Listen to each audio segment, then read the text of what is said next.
Balgamlı öksürüğe ne iyi gelir? Nasıl geçer? Balgamlı öksürüğü kesmek için evde doğal ve bitkisel tedavi yöntemleri nelerdir? Özellikle kıştan ilkbahara doğru mevsim geçişi günlerinde balgamlı öksürük sorunu pek çok kişide popüler bir sorun haline gelmiştir. Balgamlı öksürüğün pek çok neden arasında mevsim geçişleri arasında hava değişimi ve polenlenmenin başlaması da etkilidir. Oldukça rahatsız edici bir şekilde ortaya çıkan ve insanın ağzında sürekli olarak balgam oluşmasına sebep olan balgamlı öksürük, kuru öksürükten belirli noktalarda ayrılır. Kuru öksürük daha ciddi bir hastalığa işaret ederken, balgamlı öksürük genel olarak akciğere uzanan trake borusundaki bir iltihaplanma olarak kendini gösterir. Bu nedenle de balgamlı öksürükte doğal yöntemler uzmanlar tarafından da sıkça önerilmektedir. Peki balgamlı öksürüğe ne iyi gelir? Nasıl geçer? Balgamlı öksürüğü kesmek için doğal ve bitkisel yöntemler nelerdir? Balgamlı öksürük akut ve kronik olarak devam edebilmektedir. Akut olarak ortaya çıkan balgamlı öksürük ani gelişmesi sebebiyle bir başka hastalığa işaret edebilir ve bu sebeple bir uzman görüşü alınması önerilebilir. Kronik olarak ve dönemsel olarak tekrarlayan, geçmeyen balgamlı öksürük şikayetleri ise çoğunluk olarak sigara ve tütün mamullerini tüketen, rutubetli ortamlarda çalışan veya yaşadığı yerde rutubet olan alerjik hastalıklara sahip olan insanlarla mevsim geçişleri sırasında görülebilmektedir. Balgam söktürücü ilaçların sık görülen yan etkileri ve ağızda bıraktıkları acımsız tat sebebiyle balgamlı öksürükte doğal çözümler oldukça popüler olan bir arama konusudur. Şunlardan muhakkak uzak durun.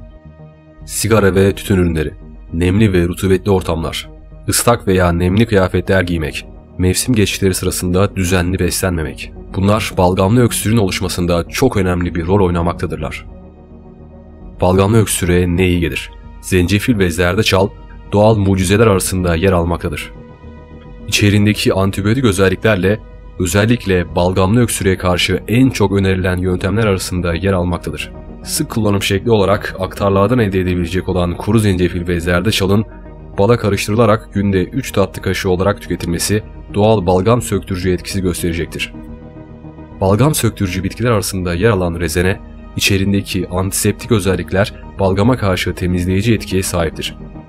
Rezene çayı olarak tüketip bal ve yumuşak bir içim sağlanması, aynı zamanda da balın bilinen etki artırıcı özelliğiyle önerilmektedir. Sinemaki çayı da balgamlı öksürüğe bitkisel çözümler arasında yer alır.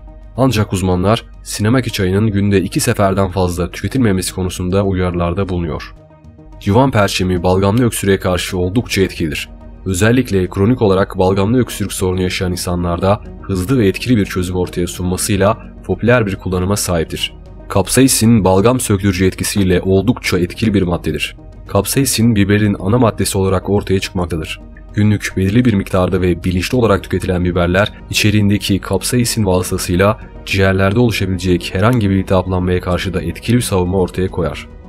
Buharlı su yöntemi, evde uygulanabilecek basit yöntemlerden bir tanesidir. Özellikle mevsim geçişleri sırasında veya rutubetli ortamlardan dolayı yaşanan balgamlı öksürüğü buharlı su yöntemiyle kısa, basit ve etkili bir sonuç alarak ortadan kaldırabilirsiniz. Bir kova veya leğene dökülmüş sıcak su önüne oturarak buharı solmak bu yöntemin öne çıkan özelliğidir.